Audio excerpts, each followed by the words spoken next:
आज हम कक्षा 5वीं में हिंदी में उपविषय पढ़ेंगे उपसर्ग और प्रत्यय। पहले हम सबसे पहले उपसर्ग की परिभाषा देखते हैं।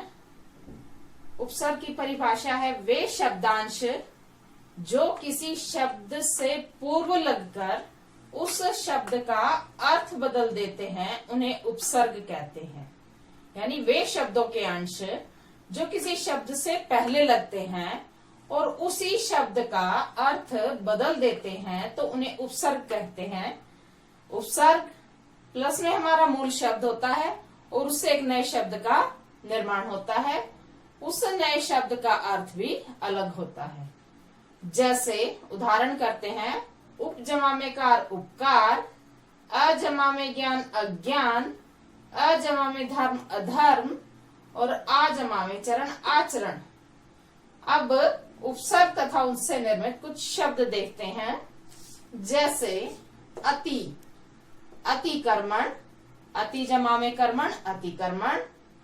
अतिकाल, अति जमा में काल अतिकाल।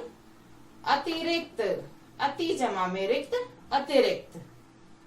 ऐसे ही देखेंगे अजमा में ज्ञान अज्ञान, अजमा में धर्म अधर्म, अजमा में स्वीकार अस्वीकार।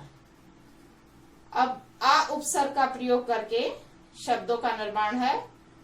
आजमा में काश आकाश, आजमा में दान आदान, आजमा में जीवन आजीवन, आजमा में चरण आचरण इत्यादि।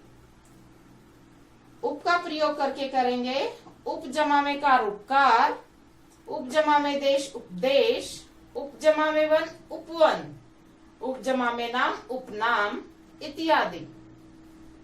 परा शब्द का प्रयोग हम उपसर्ग के रूप में करके देखते हैं।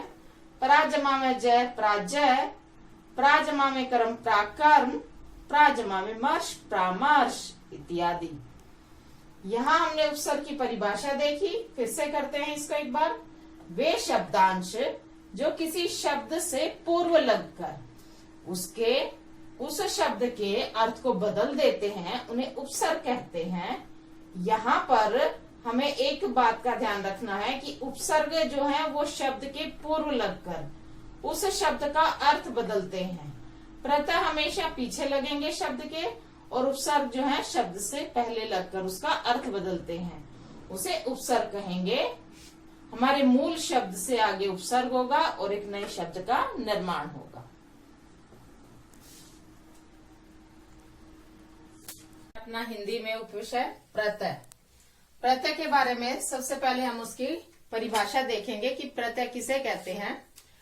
जो शब्दांश मूल शब्दों के अंत में जुड़कर उनके अर्थ में विशेषता या परिवर्तन ला देते हैं, वे प्रत्यय कहलाते हैं।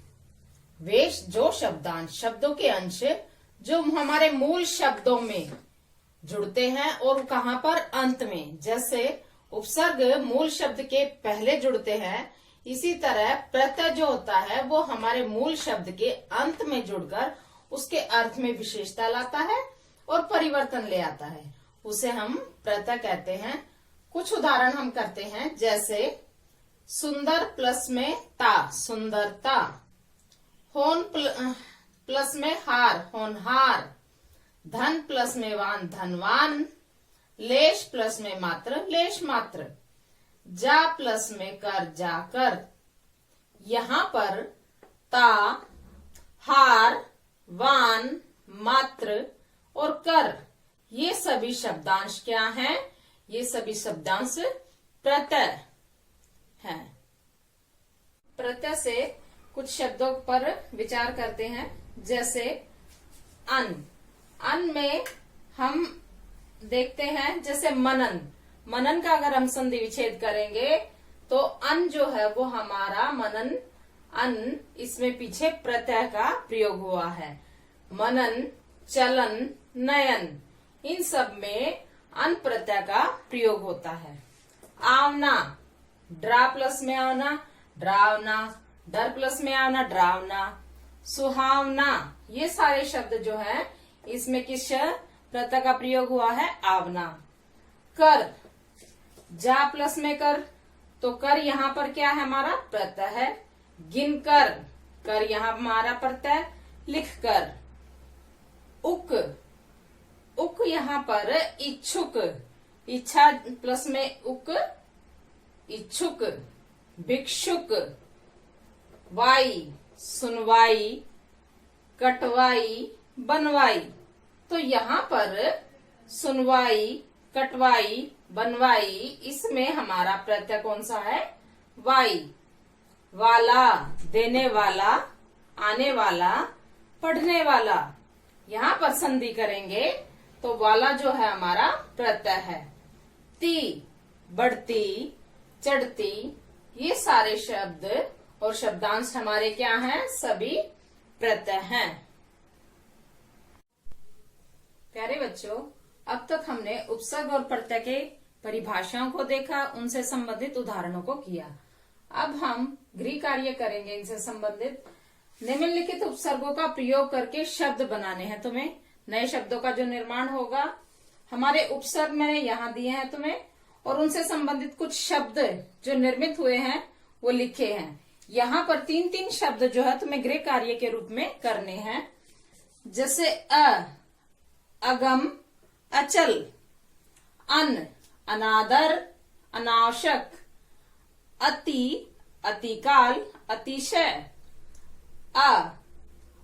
आकाश, आदान, उपदेश, उपासना। ये शब्द मैंने बनाए हैं इन उपसर्गों का प्रयोग करके। इसी तरह तुम भी जो है यहाँ पर नए शब्द बनाओगे। दिया गया है बुढ़ापा। बुढ़ापा में तुम्हें बताना है कि कौन सा प्रत्यय है। ये तुम्हें 4 ऑप्शन दी गई हैं, जिसमें बू, पा, आपा या कोई नहीं। इन 4 ऑप्शनों में से तुम्हें एक ऑप्शन पर ठीक का निशान लगाना है और क्या बताना है इसमें? प्रत्यय। जैसे सौदागर, सौदागर में कौन सा प्रत्यय है? सो, गर या सौदा या इसमें से कोई नहीं। इसी तरह मिलाप में कौन सा प्रत्यय है? प, कोई नहीं, या लाप या आप। तो ये तुम्हारा अभ्यास कार्य था, गृह कार्य था। इसे तुम अच्छे से अपनी कॉपी में लिखोगे और करोगे। धन्यवाद।